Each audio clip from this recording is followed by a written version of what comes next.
Buenas noches, placer verlos a todos. Estamos como en una continuación del tema que comenzamos hace 2 jueves, el propósito de la iglesia.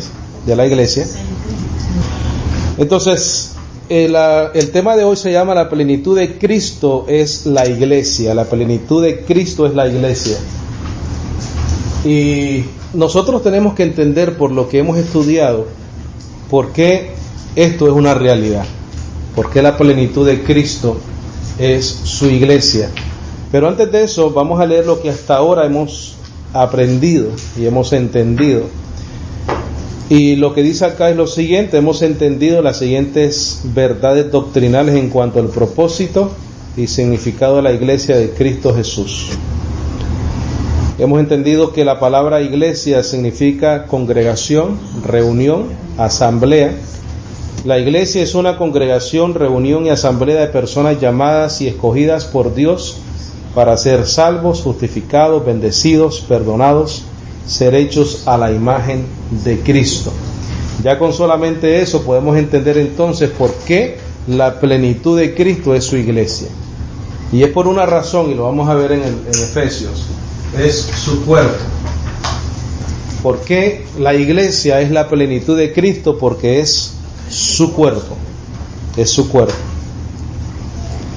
Dice, predicar el perdón de pecados por la fe en Cristo Jesús es uno de los propósitos de la iglesia. Jesucristo santifica y purifica a su iglesia a través de la palabra. Eso también lo leímos, ¿verdad? Otro propósito de la iglesia es limpiar conciencia a través de la palabra de gracia. ¿Conciencias de qué? De pecado, ¿verdad? De pecado. ¿Por qué? Porque entendemos que el pecado es lo que separa a Dios del hombre.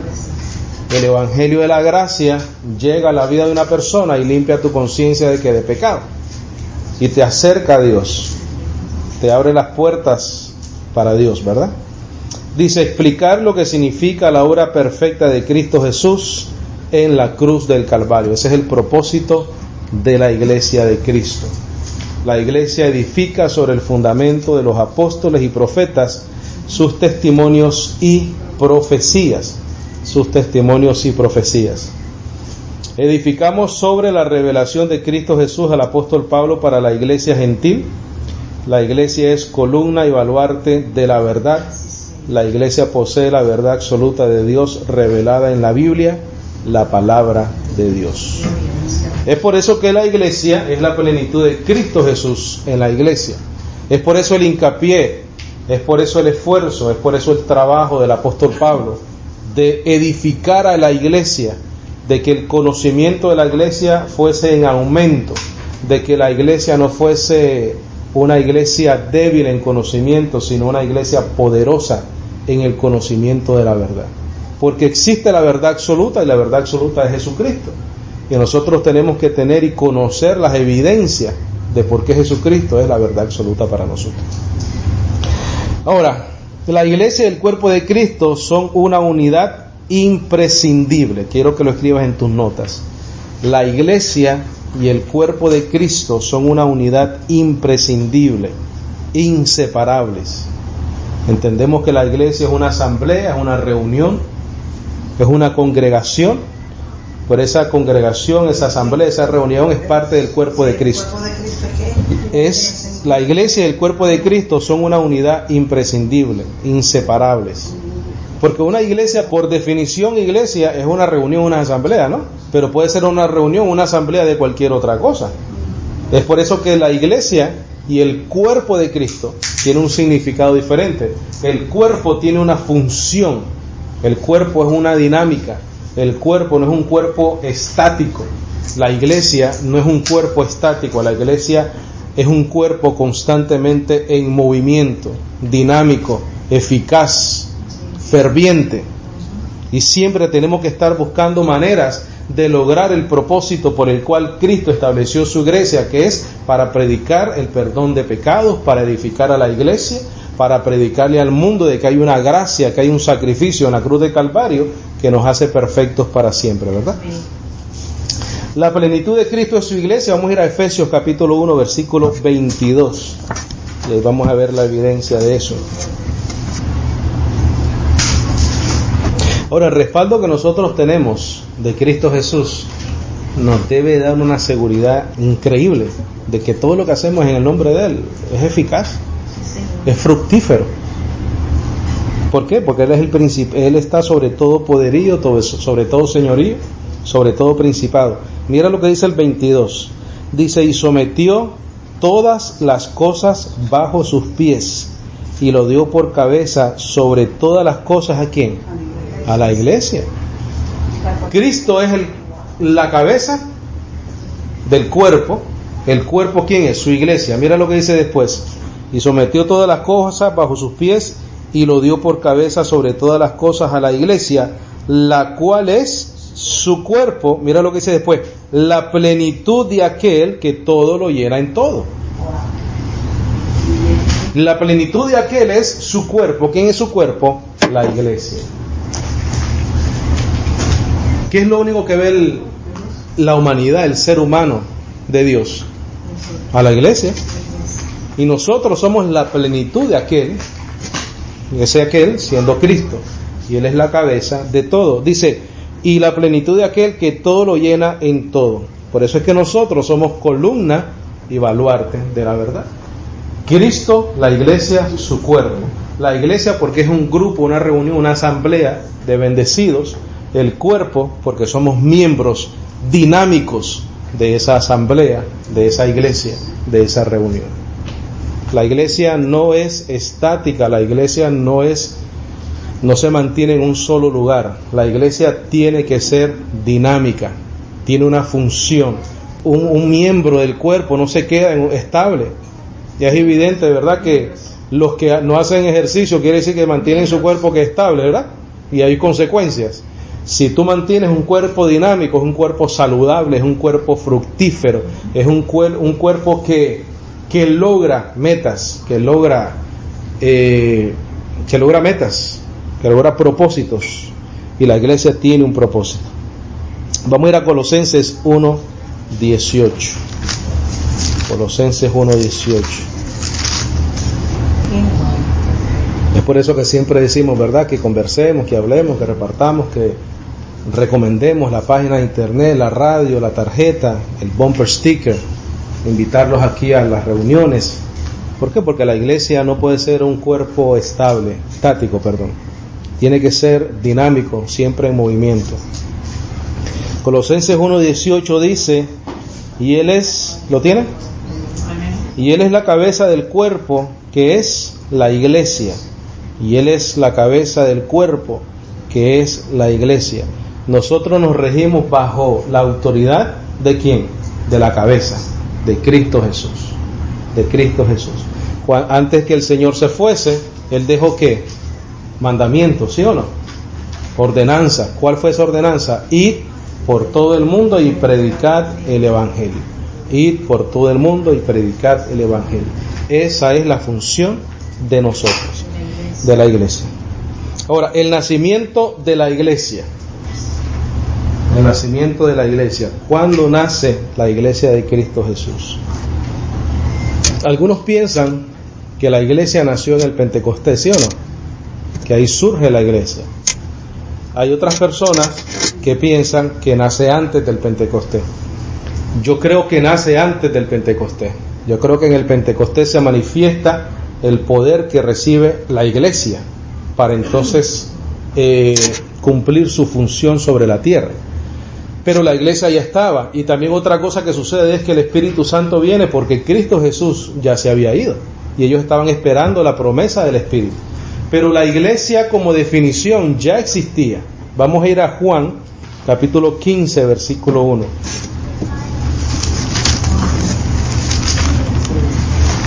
(15:1)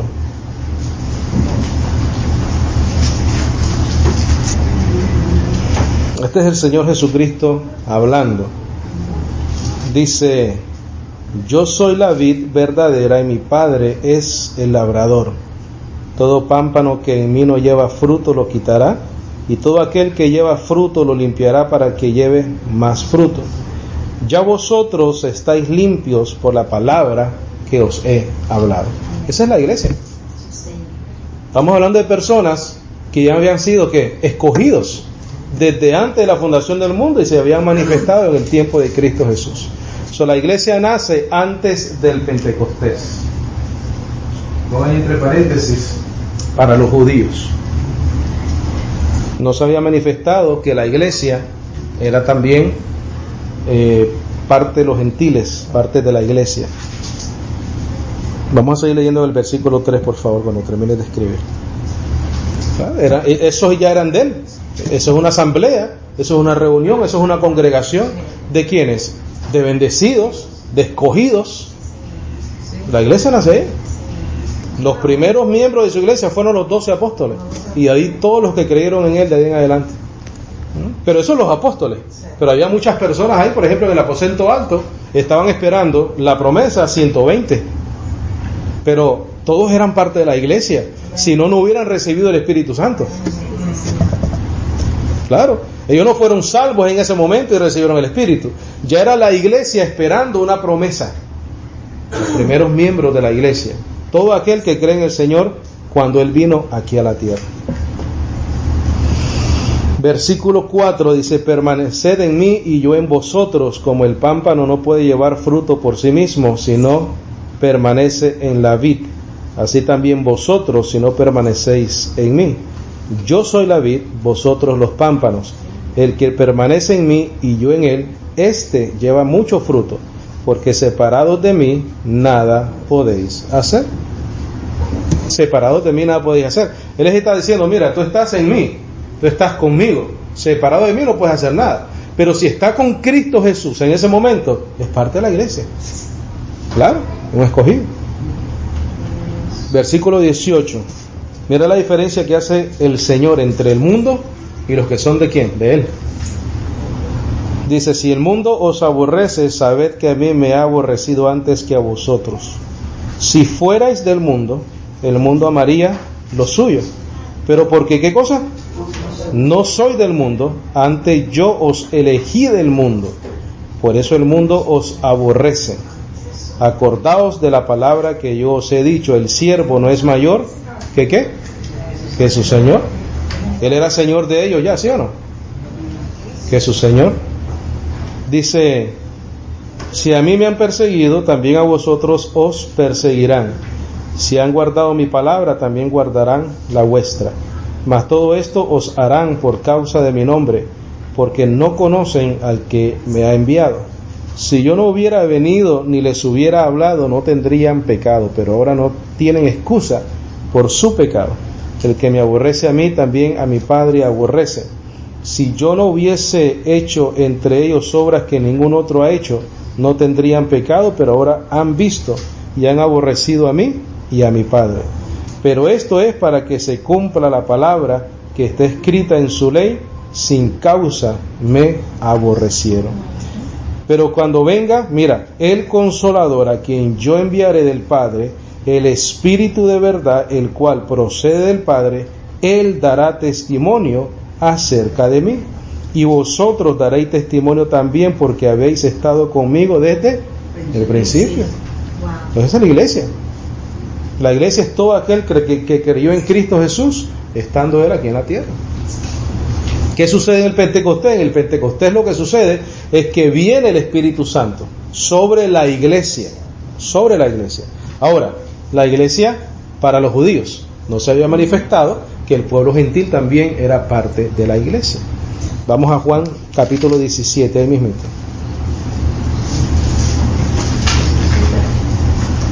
La iglesia es el cuerpo de Cristo, ¿sí o no? La iglesia es parte de Dios. La iglesia está compuesto de escogidos, de llamados, de justificados. Acabamos de leer aquí que Él le dijo que ellos ya estaban, ¿qué cosa? Limpios. Limpios. 17:5 dice: ahora pues, Padre, glorifícame tú al lado tuyo con aquella gloria que tuve contigo antes que el mundo fuese. He manifestado tu nombre a los hombres que del mundo, ¿qué? Me diste.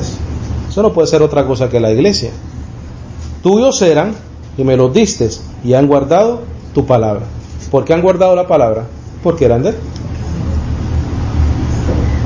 Ahora han conocido que todas las cosas que me has dado proceden de ti, porque las palabras que me diste les he dado, y ellos las recibieron, y han conocido verdaderamente que salí de ti, y han ¿qué cosa? Creído en ti. Que tú me enviaste. Yo ruego por ellos, no ruego por el mundo, sino por los que me diste, porque tuyos, ¿qué? Son. Eso es una iglesia. Esa es la iglesia.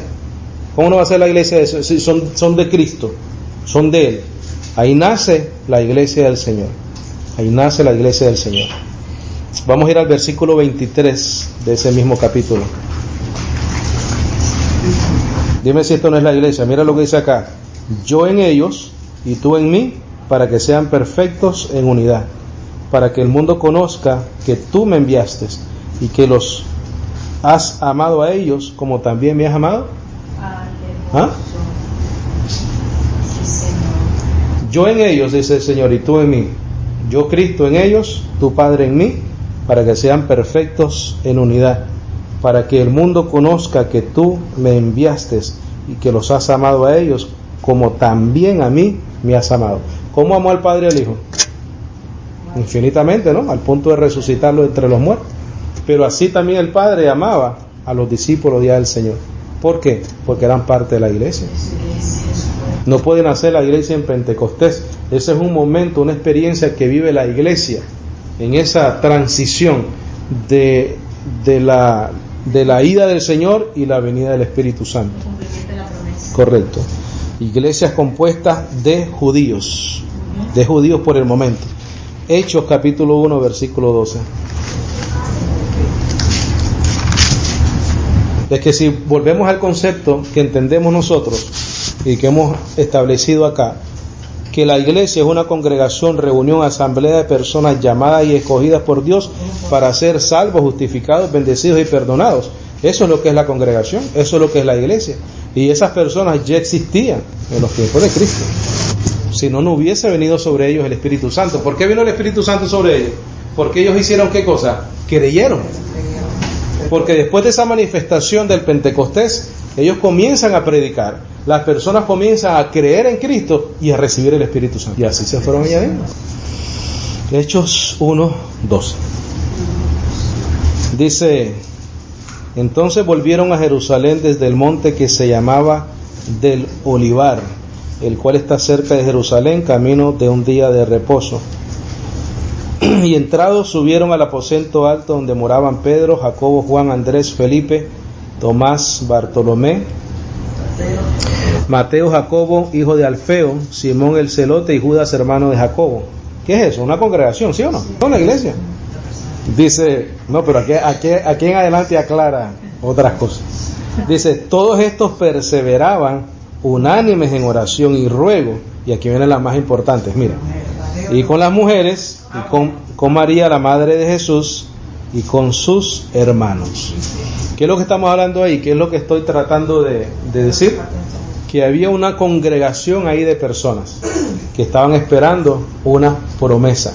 Pero ellos eran ya escogidos, llamados, predestinados por Dios.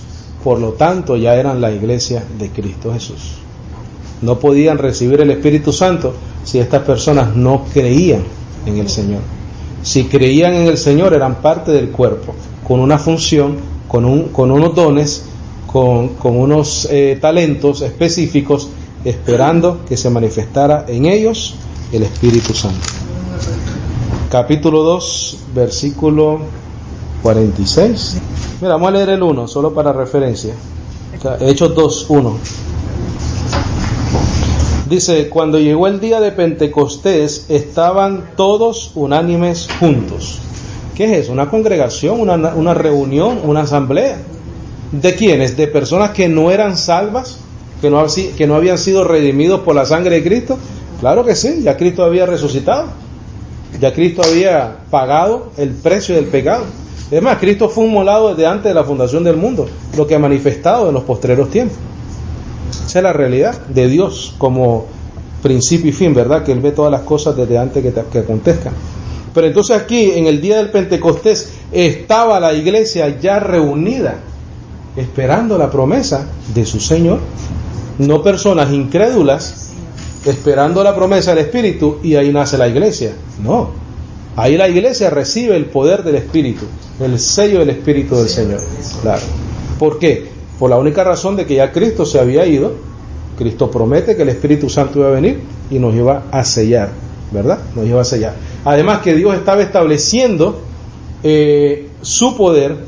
La ausencia de Cristo será reemplazada por el bautismo del Espíritu Santo, por el don de lenguas, etcétera, etcétera, para que las personas comenzaran a ¿qué? A creer en el nombre de Jesucristo, versículo 46 ahí mismo del capítulo 2, por favor. ¿Recuerdas la confesión de Pedro? Dijo: ¿quién creen ustedes que soy yo? Tú eres el Cristo, el Hijo del Dios viviente. El Señor dijo: sobre esta roca edificaré mi iglesia. Pero es que ya la roca estaba ahí entonces, porque ya Pedro había hablado, ya el fundamento estaba ahí, ¿sí o no? Por eso es que Pablo dice que la iglesia está fundada sobre los apóstoles y los profetas. ¿Por qué? Porque todo lo que Cristo reveló a través de ellos. Entonces ya la iglesia, el fundamento de la iglesia era que Cristo Jesús era el Cristo, el Hijo del Dios viviente. Toda persona que en ese momento creyese en ese testimonio, número uno, era porque era revelado por el Padre, y número dos, era parte entonces de la iglesia. Esa persona, ese cuerpo, ese miembro del cuerpo estaba siendo fundado y parado sobre esa roca. Entonces, después de que viene el Espíritu Santo, comienzan a suceder cosas espectaculares en la iglesia, ¿verdad? Milagros, prodigios. Dios comienza a afirmar a esos hombres que Él había escogido, que hablaban de parte de Él. ¿Cómo validaba Dios a esos hombres? A través de los prodigios y los milagros que Él hacía. Igual que lo hizo con el Señor Jesucristo, ¿no? Si no crees en mí, cree por las obras. Crees por las obras. Dice: y perseverando unánimes cada día en el templo y partiendo el pan en las casas, comían juntos con alegría y sencillez de corazón, alabando a Dios y teniendo favor con todo el pueblo. Y el Señor añadía cada día a la iglesia los que iban de ser salvos. ¿Quién añadía a la iglesia? El Señor. ¿Quién le reveló a Pedro que Cristo era el Mesías, el Hijo del Dios viviente? El Señor. ¿Quién te trajo a ti a los pies de Cristo? El Señor. El Señor. Hechos 8:3. Todo esto es parte del nacimiento de la iglesia. La iglesia, como iglesia, tenemos que comprender y entender de que Dios es el que añade, ¿verdad? Nosotros entendemos nuestra función, y esa función es sembrar la palabra. Sembrar la palabra, enseñar la palabra, predicar la palabra, pregonar la palabra. Esa es la función de la iglesia. ¿Y Dios qué hace? Añade a los que han de ser salvos. Una iglesia no necesita técnicas de mercadeo, no necesita eso, porque hay un Dios todopoderoso que mandó un Espíritu Santo, que es el que toca los corazones, redarguye los corazones. ¿Nosotros qué tenemos que hacer? Sembrar la palabra. El apóstol Pablo dijo: yo siembro, Apolo riega, pero el crecimiento, ¿qué? Lo da Dios. Tenemos que trabajar, pero trabajar bien. Trabajar bien. O sea, no podemos depender de... Lo que pasa es que hoy en día a la iglesia se le aplica técnicas de mercadeo como que si fuese un negocio común y corriente. Los colores que se escogen, el color de la alfombra, las sillas, la manera que se recibe a la persona, todo eso es una técnica de mercadeo. Y hay grupos que se dedican a ir de iglesia en iglesia a presentarles un package por tanto cierta cantidad de dinero, y yo te garantizo que yo te meto más gente aquí en esta iglesia. Y la iglesia no se trata de esa manera. La iglesia no es un negocio, no es un lugar donde tú puedes darle chance a un mercadeo secular común y corriente. La iglesia está compuesta de miembros del cuerpo de Cristo Jesús, y su función no necesita colores ni mercadeo ni nada. Su función necesita oídos que escuchen la palabra. Eso es todo. Mira qué interesante lo que viene acá, y vamos a entender un poquito lo que es el concepto de la iglesia. 8:3 dice: y Saulo asolaba ¿a quién? A la iglesia, ¿Y qué hacía? ¿Entraba de qué? ¿Por qué? No entraba de templo en templo, mi hermano. Porque las iglesias se reunían ¿a dónde? En las casas. Y Saulo asolaba la iglesia y entrando casa por casa. ¿Qué andaba haciendo en casa por casa? Sacando a la iglesia, asolando a la iglesia. Porque la iglesia del Señor se reunía en las casas. ¿Por qué? Porque ahí era suficiente para escuchar la palabra. Porque lo importante era, en la iglesia primitiva, escuchar la palabra. El cumplimiento profético de Cristo Jesús. Eso era lo importante. El perdón de pecados por la fe en Cristo Jesús. El convencer a las personas de aquellos tiempos que Cristo Jesús era el Mesías esperado por el pueblo de Israel. Llegó el Mesías. Hay perdón de pecados. Estamos libres de la ley. Estamos libres de Moisés. Estamos libres de las obras. Y necesitaban una casa para eso. No necesitaban, ¿verdad?, speakers y que son buenos, buenísimos, maravillosos. Pero no podemos perder el propósito de lo que es la iglesia del Señor. Lo que es la iglesia del Señor.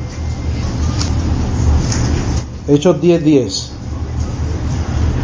Mira, aquí el Señor comienza a revelarle a Pedro que viene en camino la revelación de que los gentiles son parte de la iglesia de Cristo Jesús. 10:10. Dice, y tuvo gran hambre, esto es el apóstol Pedro, y quiso comer, pero mientras le preparaban algo, le sobrevino un éxtasis, y vio el cielo abierto, y que descendía algo semejante a un gran lienzo, que atado de las 4 puntas era bajado a la tierra, en el cual había de todos los cuadrúpedos terrestres, y reptiles, y aves del cielo.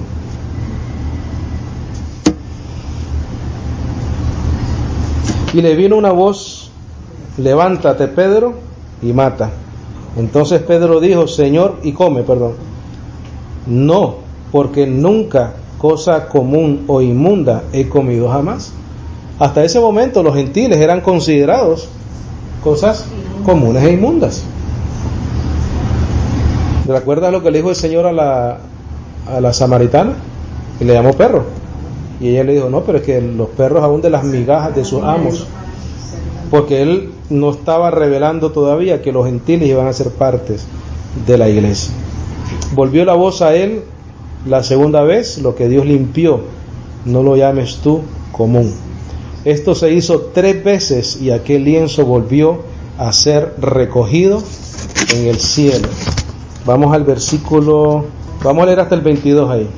Dice, mientras Pedro estaba perplejo dentro de sí sobre lo que significaría la visión que había visto, he aquí los hombres que habían sido enviados por Cornelio, los cuales, preguntando por la casa de Simón, llegaron a la puerta, y llamando preguntaron si moraba ahí un Simón que tenía por sobrenombre Pedro.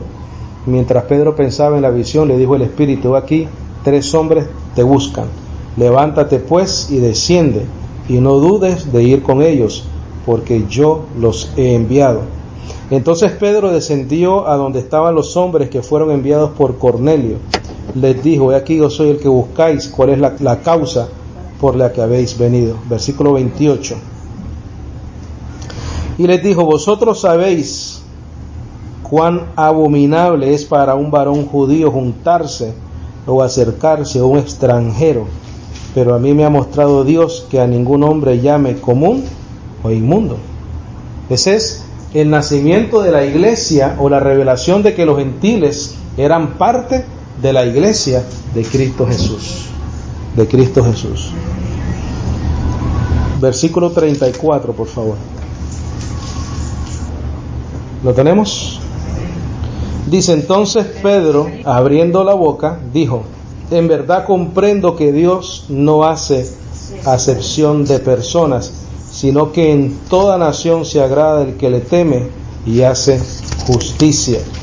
Dios envió mensaje a los hijos de Israel anunciando el evangelio de la paz por medio de Jesucristo. Este es Señor de todos. Versículo 44. Mira lo que sucedió acá.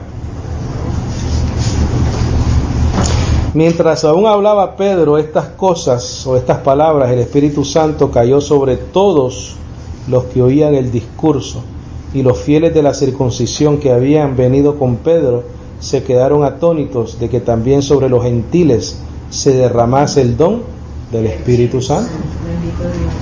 Ese es el sello del Espíritu, ¿no? Porque los oían que hablaban en lenguas y que magnificaban a Dios. Entonces respondió Pedro: ¿puede acaso alguno impedir el agua? En aquel entonces pues obviamente Pedro bautizaba, para que no sean bautizados estos que han recibido el Espíritu Santo también como nosotros, y mandó bautizarles en el nombre del Señor Jesús. Entonces le rogaron que se quedase por algunos días. En ese momento nace pues evidencia de que los gentiles eran partes de la iglesia de Cristo, la parte de la iglesia de Cristo. Ahora, en la historia, la iglesia es perseguida por una razón muy importante. La iglesia es perseguida por la singularidad de su mensaje. La iglesia es perseguida por la singularidad de su mensaje, por la falta de flexibilidad en el mensaje de salvación para todo ser humano, por presentar una sola y única alternativa para llegar al Padre o a Dios. ¿Por qué? Porque para muchos gobiernos en aquel entonces, por ejemplo en Roma, que fue que comenzó la persecución de la iglesia, o la mayoría de la persecución de la iglesia, se aceptaban diferentes religiones, dogmas, paganismo, y a uno no le importaba qué se predicaba, sencillamente todo el mundo pues creía lo que creía. Pero la iglesia de Jesucristo comienza con un mensaje inflexible en ese sentido, único. No hay otra alternativa para llegar al Padre, solamente una, y es Jesucristo. Y ahí comienza la persecución de la iglesia, porque ellos no eran flexibles en ese sentido, y no podemos ni hoy en día tampoco ser flexibles en ese sentido. Hay una sola manera, hay un solo camino, y es Jesucristo. Vamos a ir a Hechos capítulo 4 versículo 12. No era la diosa Diana, no era el dios esto, no era la deidad aquella, ¿no? Esos dioses nunca existían, no era imaginario. Correcto. Exacto. El apóstol Pablo lo dice en Corinto, dice: nosotros sabemos que los ídolos no son nada, que hay un solo Dios. ¿Qué dice? Mira, y en ningún otro hay salvación, porque no hay otro nombre bajo el cielo dado a los hombres en quien podamos ser salvos. Esa fue la razón por la cual la iglesia de Cristo padeció persecución y padece persecución hoy en día. El ecumenismo no cabe en la iglesia del Señor. Nosotros no podemos llegar a acuerdos con entidades, organizaciones, iglesias que predican otra cosa o le añaden otra cosa al Evangelio de Cristo Jesús. Como iglesia no podemos hacer eso. Gálatas 2:14. Leemos desde el 11. ¿Qué te parece a ti? Nosotros acabamos de leer que Pedro recibió la revelación, ¿verdad? De que los gentiles eran parte del pueblo de Israel, perdón, de la iglesia. Pero Pedrito se portó mal por acá. 2:11 dice: pero cuando Pedro vino a Antioquía, le resistí cara a cara porque era de condenar.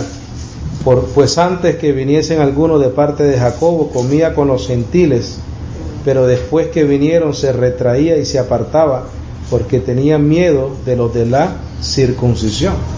¿Te acuerdas que hubo un grupo de la circuncisión que lo vimos en Hechos, que estaba ahí y se quedaron como atónitos de que el Espíritu bajaba y se manifestaba en los gentiles también?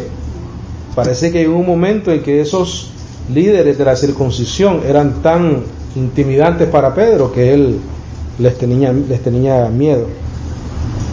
Dice: y en su simulación participaban también los otros judíos, de tal manera que aún Bernabé fue también arrastrado por la hipocresía de ellos.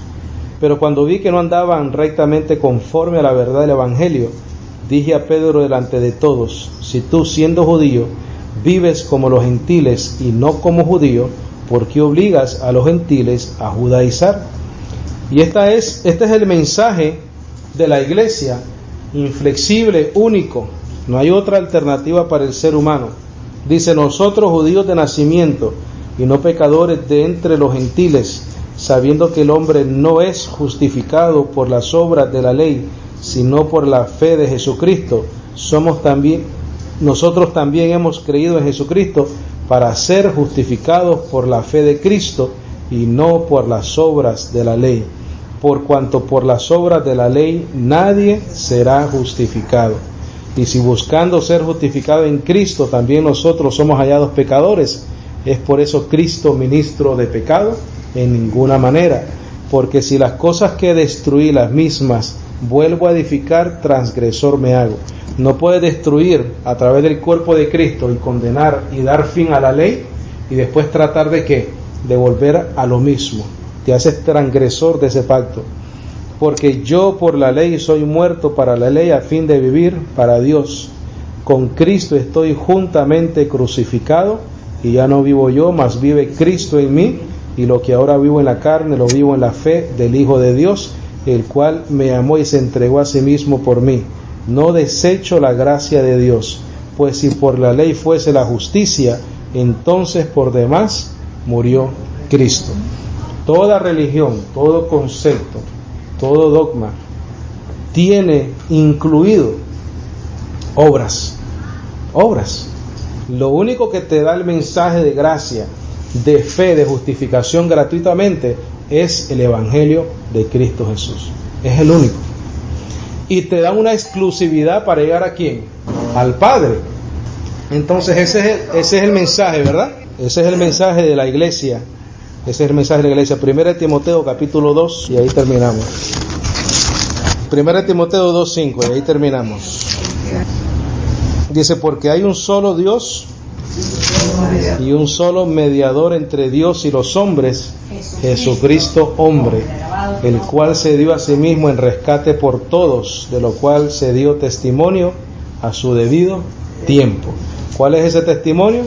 Todo lo que los apóstoles vivieron, vieron y escribieron. Amén. Conclusión.